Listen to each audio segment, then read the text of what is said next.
आज भारत में बहस का ज्वलंत विषय है कि समान नागरिक संहिता को लागू किया जाना चाहिए या नहीं। यदि देश हित में निष्पक्षता से सोचा जाए तो मेरा यही मानना है कि समान नागरिक संहिता समय की वो मांग है जो अवश्य ही पूरी होनी चाहिए। निसंदेह किसी भी बदलाव के लिए उस पर व्यापक बहस होना जरूरी है ताकि उस वैचारिक मंथन के बाद सार्थक परिणाम रूपी अमृत प्राप्त हो सके।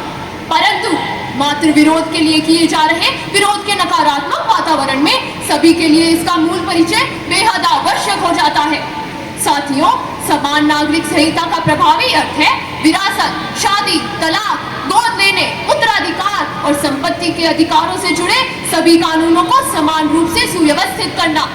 समान नागरिक संहिता इंगित करती है कि इसके तहत धर्म और समाज की परवाह किए बिना सभी देशवासियों के साथ समान व्यवहार किया जाए, जो कानूनन सभी पर समान रूप से लागू हो। ये देश के सभी नागरिकों के बीच समान पहचान और अपनेपन की भावना को पैदा करके राष्ट्रीय एकता एवं धर्मनिरपेक्षता को बढ़ावा देने में सहायक होगी। इससे विभिन्न व्यक्तिगत कानूनों द्वारा उत्पन्न हो रहे विवादों में भी कमी आएगी। इसका अर्थ एक ऐसे निष्पक्ष कानून से है जिसका किसी भी धर्म विशेष से कोई ताल्लुक नहीं होगा। इसका एकमात्र उद्देश्य किसी भी वर्ग विशेष के साथ धर्म के आधार पर किए जा रहे पक्षपात या भेदभाव को खत्म करना है। और इसी विषय के विस्तार हेतु मैं बुला रही हूँ अपनी दूसरी साथी।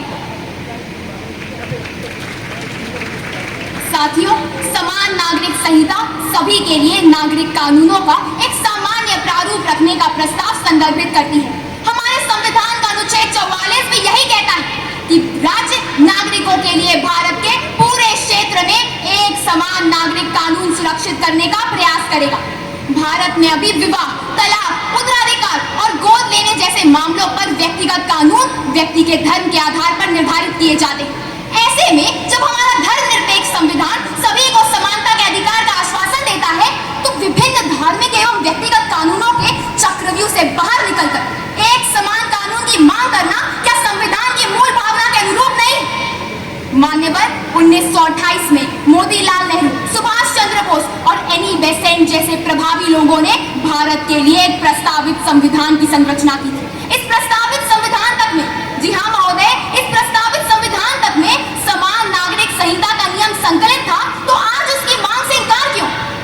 मौजूदा व्यक्तिगत कानूनों में लैंगिक भेदभाव आज अपने चरम पर है। अलग अलग धार्मिक और व्यक्तिगत कानून महिलाओं के लिए विवाह, तलाक, उत्तराधिकार और गोद लेने जैसे मुद्दों पर अलग अलग तरीके से भेदभाव करते हैं। जिस समाज में महिलाओं के कितने बड़े वर्ग को उनके मूलभूत अधिकारों से ही वंचित रखा जा रहा हो, क्या ऐसे समाज को न्यायोचित ठहराया जा सकता है? 1985 में शाहबानो केस, 1995 में सरला मुद्गल केस, 2017 में सायरा बानो केस से आज कौन परिचित नहीं? 2005 इमराना का केस तो जग जाहिर है, जो धार्मिक कानूनों के चलते अपने पति की ही मां और ससुर की पत्नी बन गई थी। साथियों, समान नागरिक संहिता का लक्ष्य सभी के लिए समान सामाजिक न्याय सुनिश्चित करना है। ऐसा न्याय जो व्यक्ति की धार्मिक पृष्ठभूमि की परवाह किए बिना अधिक प्रगतिशील और निष्पक्ष हो। इसके द्वारा देश के लिए एक समान कानूनी ढांचा तैयार कर राष्ट्रीय एकता एवं एकीकरण की भावना को बढ़ावा देने में महत्वपूर्ण भूमिका निभाई जा सकती है। America, Ireland, Pakistan, Bangladesh, Indonesia, Malaysia, तुर्की, सूडान, इजिप्ट जैसे अनेक देशों में तो ये कानून पहले से ही लागू है। समान नागरिक संहिता से ही न्याय व्यवस्था की अधिक स्पष्ट एवं कुशल कानूनी प्रणाली सुनिश्चित की जा सकेगी। देश में चल रहे अनेक व्यक्तिगत कानूनों के कारण मौजूदा कानूनी प्रणाली को जटिल बनाया जा रहा है। श्रीमान, यह न्यायिक जटिलता आज प्रशासन में भ्रम, देरी और असक्षमताएं पैदा कर रही है। धार्मिक सीमाओं से परे उभरती कानूनी चुनौतियों का समाधान करने और भारत की कानूनी प्रणाली को अंतर्राष्ट्रीय मानदंडों के साथ संरेखित करने के लिए भी समान नागरिक संहिता की मांग अति आवश्यक है।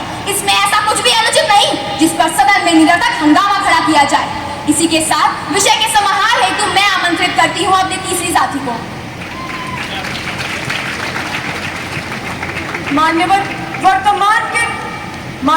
वर्तमान की चुनौतियों से बचते मेरे विपक्षी साथियों के तथ्यों में समय अनुकूल नवीन सोच का नितांत अभाव दिखाई देता है। उनका ये मुख्य तर्क कि समान नागरिक संहिता से संविधान द्वारा प्रदत्त धार्मिक स्वतंत्रता का हनन होगा, मात्र भ्रामक और पथभ्रष्ट करने वाला है। मैं उन्हें बताना चाहूंगी कि ये संहिता हमारी किसी भी प्रकार की धार्मिक पूजा, आस्था, मान्यता संबंधित अधिकारों का हनन नहीं करती, बल्कि ये तो धार्मिक आजादी के नाम पर चल रहे विभिन्न व्यक्तिगत कानूनों को समाप्त कर समानता स्थापित करने की बात करती है। विशेषकर महिलाओं के अधिकारों का तो इसमें अत्यधिक महत्व है। परंपराओं, मान्यताओं, विविधताओं के नाम पर देश के एक बड़े वर्ग को उनके मूलभूत अधिकारों से वंचित रखना कहाँ तक उचित कहा जा सकता है?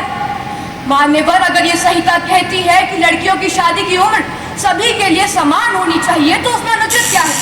अगर ये संहिता कहती है कि महिलाओं को संपत्ति में पूरा अधिकार मिलना चाहिए, तो उसमें बुराई क्या है?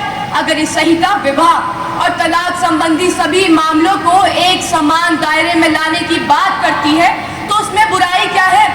साथियों, अगर ये संहिता विरासत, उत्तराधिकार, गोद लेने के जटिल कानूनों को समान और सरल बनाने की बात करती है, तो मेरे विपक्षियों को इसमें ऐतराज क्यों है? क्यों एक देश में सभी नागरिकों के लिए समान न्याय उपलब्ध नहीं होना चाहिए? मान्यवर, कुछ तो लोग कहेंगे, लोगों का तो काम है कहना। 140 करोड़ की आबादी में चंद विरोधी स्वरों के कारण देश को समान न्याय से वंचित नहीं रखा जा सकता। समान नागरिक संहिता देश की मांग है और इसे अवश्य ही पूरा किया जाना